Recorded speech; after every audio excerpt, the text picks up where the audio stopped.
Welcome to another episode of the Takedown. This is episode 2. We are officially in 2021. Welcome to it, even though a lot of us weren't sure we're gonna make it. Like I was not sure. I was like, it was touch and go for me as well. But yeah, we're still in the middle of a pandemic, people. So let's continue doing what it is that they tell us to do. Let's continue staying at home. Let's continue masking up. Let's continue sanitizing. Let's continue doing all of that stuff, and then steam and take your vitamins and every single thing that's supposed to happen until we get the vaccine. And we can all move on clearly. I hope you like my outfit. I'm wearing this today. I would have dressed up, but I'm wearing this today because of the guest that we have, man. He's considering himself an Evander Holyfield, Mike Tyson of sorts. But we're going to be talking to him a little later on. Before we get into all of that, though, right now we get into a rundown of what's been happening in the week. The first thing that we are going to touch on is the MDC Alliance spokeswoman, Fadai Mahere. I think she's like so. I think she's cute. Like, I think, I know I'm supposed to appreciate her for so much more. We all know she's got a brilliant mind. We all know she's like super intelligent, but I think she's just like cute. But anyway, that's not what we're talking about. What we are talking about is what she had to say about the new MDCT president, who is Douglas Mwanzora, the person that we interviewed in our first episode. Now, she tweeted on her tweet, and I'm going to paraphrase this, but we're going to put the tweet up right there it is. She's talked about how she believes he is a ZANU-PF agent who has been brought in to serve the thingy of the people. You see what I mean by she's intelligent? I didn't even know that word exists. Okay, but yeah, that's what he's been brought in to do. And my thing is, they've been suspecting him of being a ZANU-PF agent for a very long time. How did they then let him get to the point of being elected president? He's the president now. I guess ZANU is that good. They are that good. I might just join them. You know someone is an agent. You let him do the thing to the point of being elected president. And then you complain. That's interesting. In fact, you know what I think we need to do? We need to get Fadzai on this show for my own personal interest, but also, so that she can answer these questions as well as, and I wonder what this does to the MDC. Like, will that party ever be okay, guys? Like, will it ever be? Do you know what I'm saying? Like, will they? Another thing that happened this week that had everybody up in arms, especially on social media, was a story that captured the hearts of people in a negative way. Now, a video emerged where a woman carrying a baby was holding a ZRP officer who was carrying a button stick by the collar, and this woman seemed distressed. Now, the initial reports had claimed that this man was attempting to assault the woman who had the baby on her back and accidentally hit the baby and killed the child.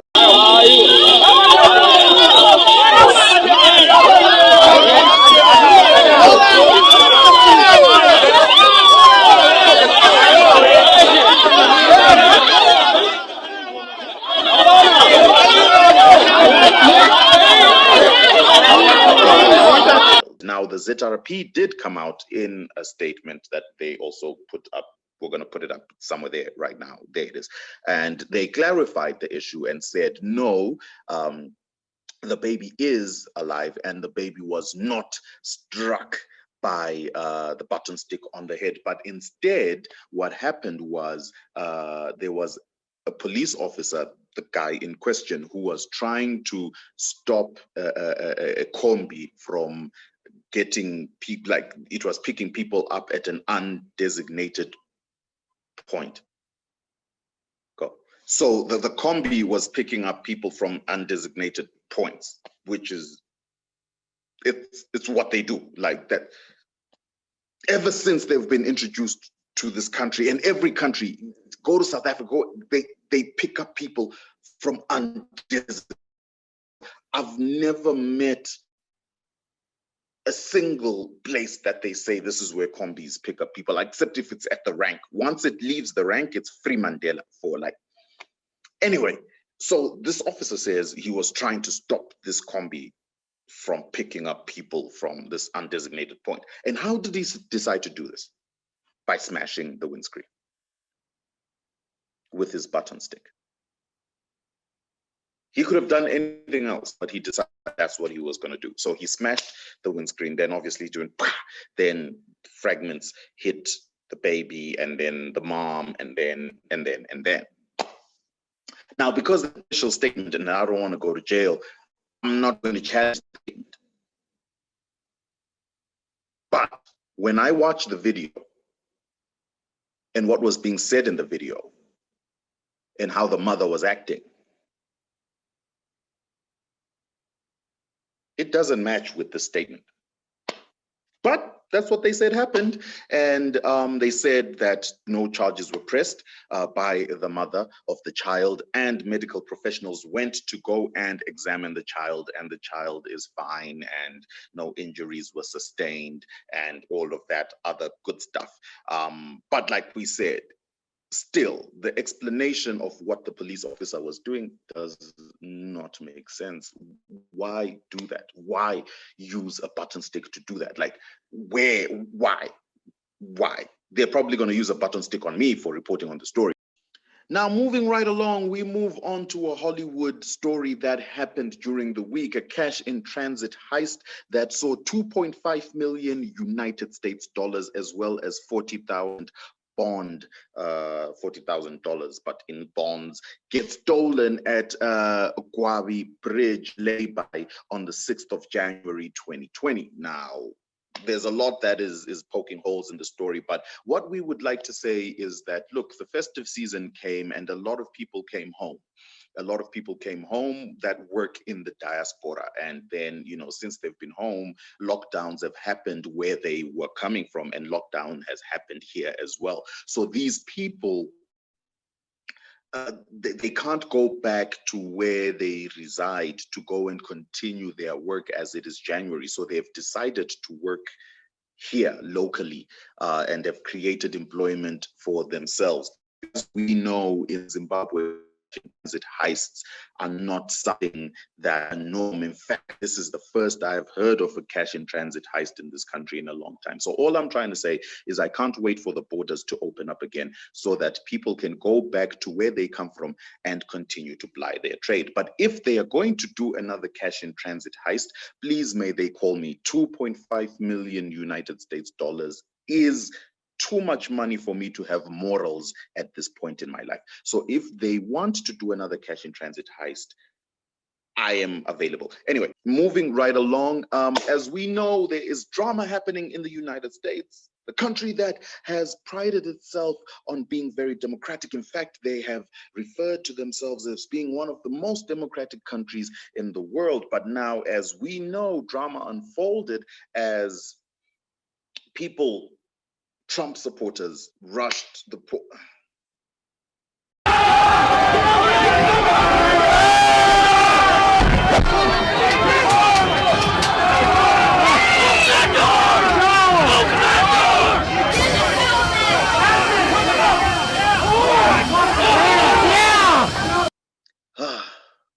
It was all over the news. It was all over CNN. Everybody saw it. There are pictures on the internet. We all know what happened.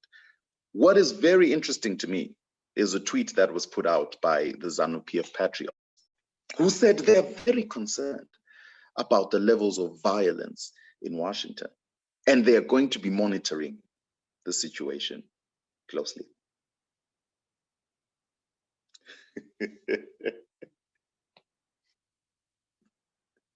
I didn't write this.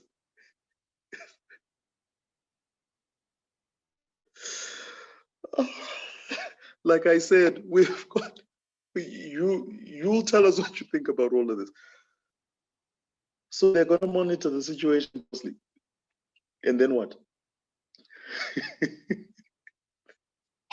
Listen, we've got Hon Chasi here with us today. That's who we're going to be talking to, fresh off his fight with the young man Ray Vines.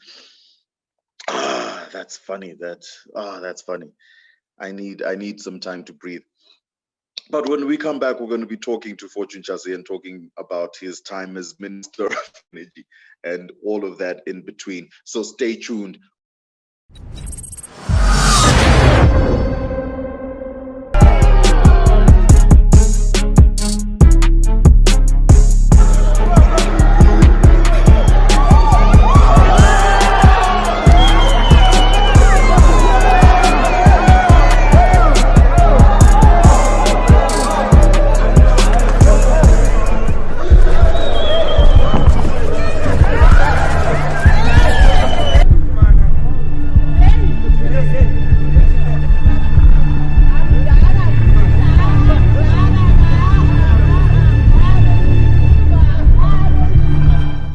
Welcome back, people. Welcome back. And as we said, we've got a very, very important person here with us. And like we talked about earlier, this is a man of many talents and many names.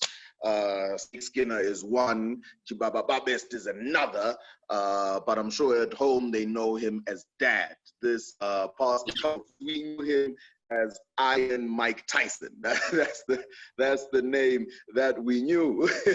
Sir, thank you, first of all, for coming through. Before we even begin, we want to know how real this fight was. Well, it was a very real fight. If you saw it, we trained very hard, both of us. I went to various locations. I trained here in Harare at my house. I trained at the race course here in Harare, at the gym. I was in Mutare, I was in Chinoi. And my counterpart was also training very hard in Harare and in Guero. So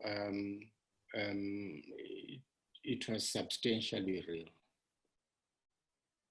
Right, because it's one of those things. I mean, yes, for what the sport is, it's a physical contact sport. So you will always know what it demands. But until you enter that ring, you don't have an actual understanding. Did you take a couple of good hits? Yeah, I'm still angry with him for the number of times, which is why I then decided to dispatch him. Right. In the third round, yes, but he's very tactful. He's very able, almost like a trained boxer. I think I have a bit more experience than him, but I can tell you it was a challenge to last through one round. You really had to look forward to the bell so that you break. Yeah. Okay. Would you if you were given a choice between politics and boxing as a career, which one would you have picked? It's a very difficult choice. Politics is also a boxing type of game. The blows are similar. The element of surprise is always there. You can never train enough and say that I'm now invincible. Everybody is invincible, can be defeated in a political game. And so it's actually a good training for a politician to do boxing, because one runner here and there. Right. No, I get you. The state of the country right now, with where it is, how do you feel the festive season has been for the ordinary citizen? And when we talk of the ordinary citizen, we are talking of the majority who don't afford. Well, look, the year has been difficult from an economic perspective. Government obviously is doing a lot to try and improve economic performance and to ensure that economic fundamentals really put on the right track to ensure that the goal of economic viability is achieved and sustained. But of course, the COVID pandemic has added challenges to these efforts. Clearly, government has had to spend more money to try and tackle this unexpected pandemic. We also had the issues around climate change, the cyclone Idai. Now we've got the new one that has come in. All these are things that one cannot plan for. And when the Minister of Finance prepares his budget, he does not foresee some of these things. And so they have a tendency to affect his figures in a very, very big way and disrupt government plans. And so you see, I think it's fair to say that the year has been very difficult, and it has hit the most vulnerable people in our communities immensely. And this being year and after our hilarious boxing match, we really look forward to better economic performance in the coming year. We need to do, I think, a lot of things on many fronts. We also need to do things that keep us optimistic and make us laugh.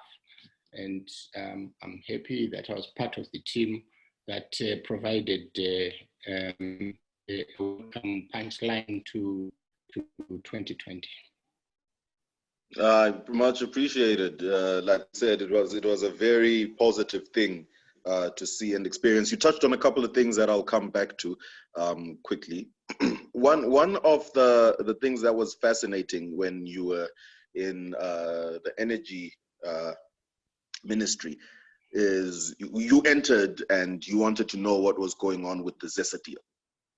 Mm-hmm. And the money to be looked for and found and so on.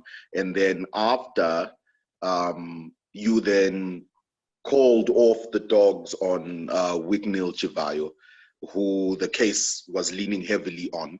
What happened there? Well, look, it was a difficult position to be in, to be energy minister, in that no sector of the economy was not and is not dependent on energy security. And so one of my key deliverables was to ensure that we plan for the day-to-day consumption of power, but we also work towards ensuring that there is sufficient power to support the economic objectives of government. This meant that one had to look at new projects that would augment and increase the amount of power that was available in the country, what we're generating from Kariba and Wange, and importing from Mozambique and South Africa. And so what became very clear to me upon entering office was that we're very lethargic in terms of project implementation. We had a number of projects that had everything in place, but where implementation was next to zero. So I had to go through project by project and push for execution. I had targets that were intended to achieve in order to ensure that our objectives in mining, for example, would be achieved. You cannot talk of any business, you cannot talk about mining with energy. It's one of the big energy consumers. And so for quite some time, I led the parties to the Gwanda project try and sort the issues amongst themselves until it became quite clear to me that this was not happening. And on the one hand, I had a number of judgments, High Court judgments, which I had no option but to respect, whether I liked them or not. And so... Influenced? Sorry? Do you feel they were influenced judgments or fair? No, once the judgment is issued, whether one considers it fair or unfair, it must be complied with. That's the basic tenet of the rule of law. And so as far as I was concerned, as most of them were final in nature, not been appealed against. The court had demanded that the parties must sit and agree. The parties had not sat and agreed on anything. In fact, no effort was being made to sit and try and resolve the issues. So I had to step in as the minister. I think it would have been extremely irresponsible of me to just keep the matter in abeyance under those circumstances. So I wish to correct a perspective here that was taken, which was that I ordered ZESA not to pursue the criminal prosecution. I didn't. I say must come to an end was endless litigation, civil litigation between the parties, which was consuming a lot of money in the form of legal fees. And yet, no power was being generated, no progress was being made. And so I implored them to desist from endless litigation, which does not result in the generation of power. I had no power myself as the minister to interfere with criminal prosecution, and I never made an effort in that regard. Okay. Yeah, because it did, like you're saying, that the perception, and especially how it came out in the media, it came out that way. You also made a statement as well where you said if Zimbabweans do not have petrol, they can alternatively use bicycles. That also wasn't received well. Yeah, I think, when you operate in an environment of negativity, even good intentions are bound to get wrong interpretation. I think it was my responsibility, and I still think it's the responsibility of government to put in place policies that encourage the use of other modes of transportation that are not petrol or diesel dependent. That's why we brought into the public discourse issues around electric motor vehicles and bicycles themselves.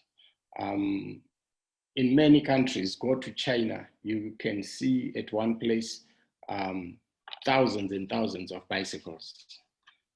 Here, it's taboo. It's almost like if you cycle, you are a lesser being. Earlier when I did mention that I stayed in Warren Park when I was, for a short period, when I was at the University of Zimbabwe. And I used to cycle from Warren Park to University of Zimbabwe. One doesn't see bicycles at all going in that direction at the moment. And yet university students are really the most eligible and the fittest persons to be using bicycles. So it wasn't meant in a belittling way. And I think it was caught up in political banter, to which it was completely irrelevant. In addition to that, I did speak a lot about electric motor vehicles. And the retort was Magetsa Ashano Vakupi. And then you look at a company like ZESA with a huge fleet, which is the company that produces electricity. There is nothing that stopped them from buying electric motor vehicles. And I'm delighted that the management there hooked onto this idea. And I believe they are procuring electric motor vehicles. But there is a greater imperative that demands that the movement the world over in terms of manufacturing cars is to move away from the combustion engine and to be dependent on other forms of motorizing vehicles, such as electric vehicles. You know, companies like BMW and Mercedes-Benz, Land Rover have taken positions on this, and they have put timelines in terms of which they've determined that they will cease to produce the combustion engine.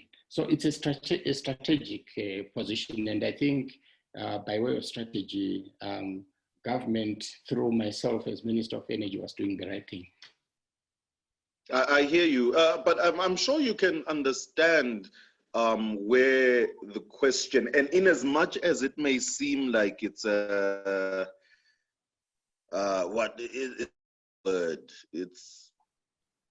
it's a trivial question. Yeah, I'm sure we can understand where the mind frame is coming from, Kuti. We are already struggling electricity-wise. Those electric cars are demanding in terms of having to charge, because they do run out the same way as petrol does. So, you know, I think people wanted the clarity on that, to say, all right, how will it work?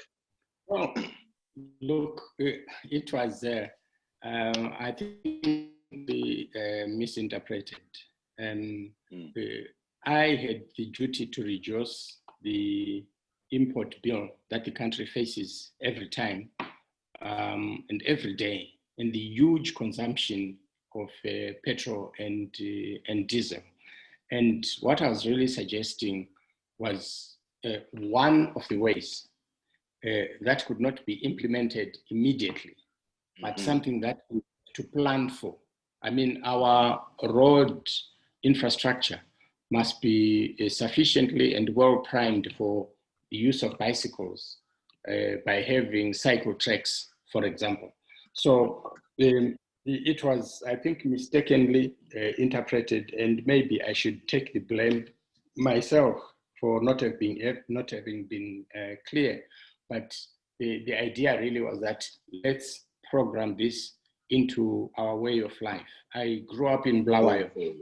People from Pumula would cycle all the way into the industrial site in Bulawayo, and on Fridays cycle all the way to Cholocho and even Plumtree. We used to watch them as kids with their bicycles, which had tails, and it was just fantastic. But all that seems to have died, and I think it behoves on government to put a structure that allows cycling, especially by young people. Our roads must speak to this, and we must be able to make bicycles in Zimbabwe and other forms of electric, non-combustion engine vehicles. I have got one myself, and I can tell you, when the queues were causing problems, there's nothing that caused me pleasure to plug in whenever power was there, plug in and charge my vehicle overnight and be able to do 100 kilometers on it on one charge. And so I think it's something that should be done. I totally understood. I think the problem that we then have, sir, is the issue of choice when we speak of countries, first world countries that have adapted this thing of cycling. And you're right, Asia, in Europe especially, they do then have the choice to drive. They have the choice to hop into buses and trains, and you know, they then choose that, all right, you know what, I will cycle. When something then now is being almost an imposition, is being imposed, you can understand the resistance. Yeah, I think that is where the misinterpretation happened. I don't think anybody was being forced to cycle, but it was simply sensitization of the public and of all stakeholders that this is something that we must plan for. Apart from the fact that it would help people get from point A to B, And apart from the fact that it would also be good from a health point of view, we would have had to put a structure in place to allow the manufacturing of bicycles here in Zimbabwe. And no doubt that on its own is a national good, as it would result in creation of employment. True, true. But you've done a lot of, you know, for all the misinterpretations and so on. You've also done very, very well in your constituency, especially. We paid school fees for a large number of students. From the publication that we lifted the information from, it was saying about 1,000 or a little over 1,000 students. Finding a situation where 800 kids cannot pay school fees, it's alarming. Yeah, true. That arises from a variety of circumstances.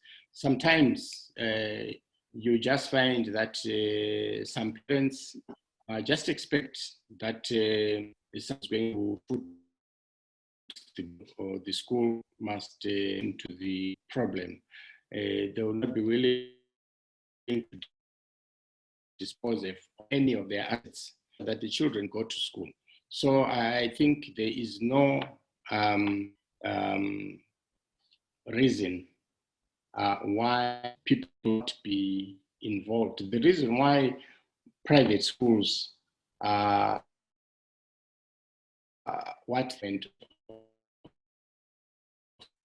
the old school associations, old students associations, who ensure that the school continues to run properly. I don't think there is any other way of doing this other than ensuring that each and every stakeholder the extent that they can. Got you. Now, one of the names that you have on a lighter note is Snakeskin. That's one of the names that you have. How did this one come about? Well, it really arose from a discussion on Twitter soon after my appointment, when Alex Magaisa suggested that a live snake had been thrown at me. And the question then that arose was, what was I going to do with this live snake? My retort was that I was going to skin it. The reference really was to the mandate that I had as the Minister of Energy in the area of both fuel and power. And what I meant was that I was going to fight those two challenges. And I believe I did that to the best of my ability. Right. And then Chibaba-Best? Well, I believe that whenever you get in chips or negative, in quotes, things happen to you, you must reinvent yourself. So when I was fired in 2014, in December 2014, I decided that I was going to explore singing with Zimbabwe artists in the ghetto, and I went around in Harare in particular, and Chitungiza, and sang with a number of youngsters who included Killer T, who included Soldier Love, who was known and is known as Chibaba. And so I then said to him, since I'm older than him, to be Chiba best, which means Chibaba, that is the best. And so we did a song together, and that is where we came. Okay.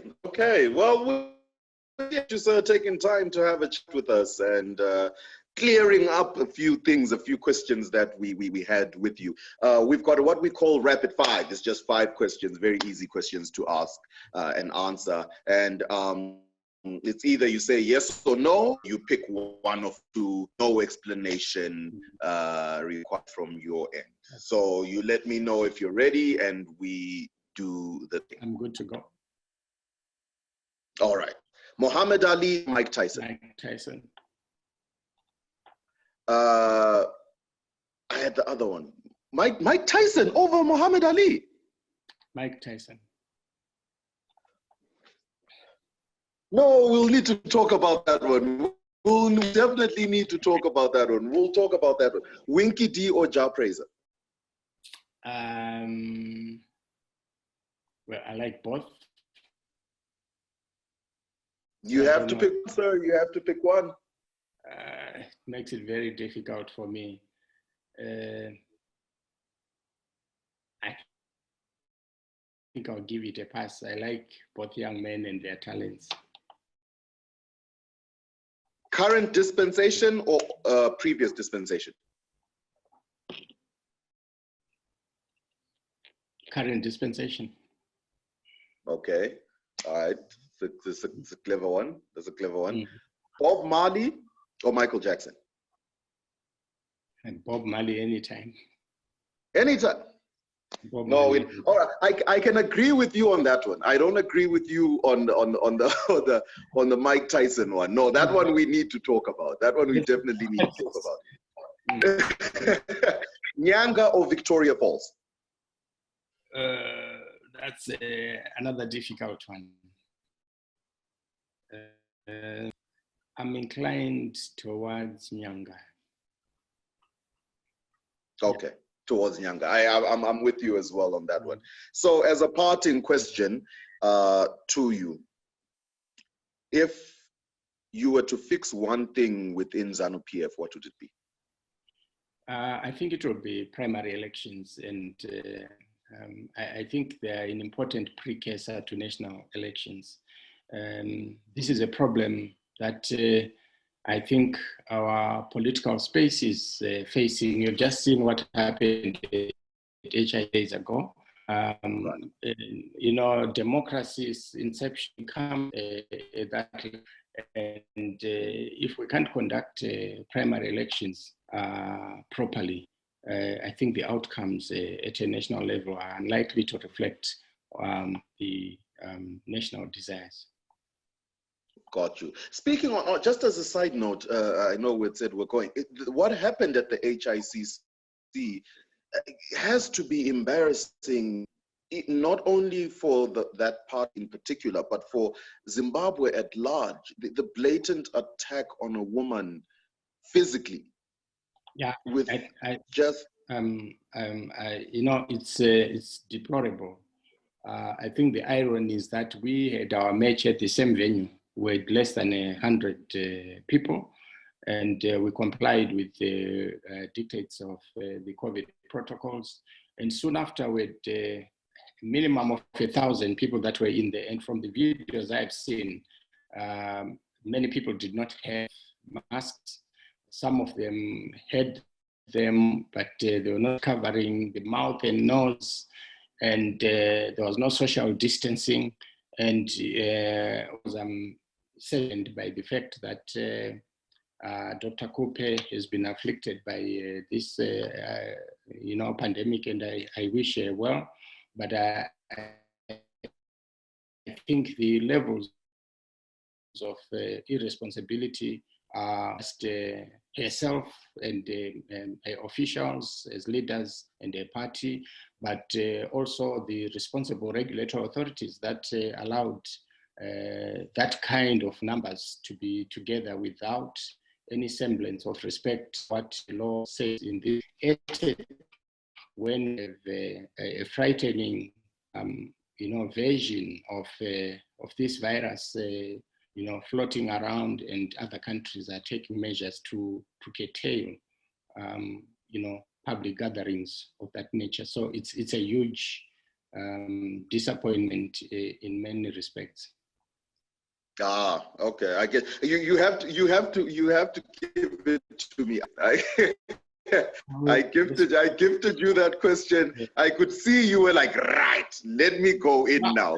I've already commented on this on Twitter, and I was making reference to the irony that we had a show that was well liked by Zimbabweans, and the next thing that happened a few minutes later were people beating up a woman in there. Not that it would be better if they beat up a man, but the irony of this happening within the context of advancing democracy, I think it's unpalatable to anyone who really means well. True. Very, very understood. I had a chat with someone very prominent there at the MDC, and they share the same sentiments as well in terms of, the violence that took place. But sir, thank you very much for taking time out of your schedule to have this conversation with us. We truly appreciate you, and we can't wait to see what is next for you. If there are any more things that need clarifying in the next ministry you'll be in, we will be back here and we will talk about it again. But for now, though, love to the family, and wish you the best in 2021. Thank you so much. It has been an honor to be on your program. Thank you very much, sir. Thank you. Bye-bye. That was the man himself. A couple of things that we needed to clarify and understand, and we feel you let us know in the comments and whatever if you feel that those things were answered to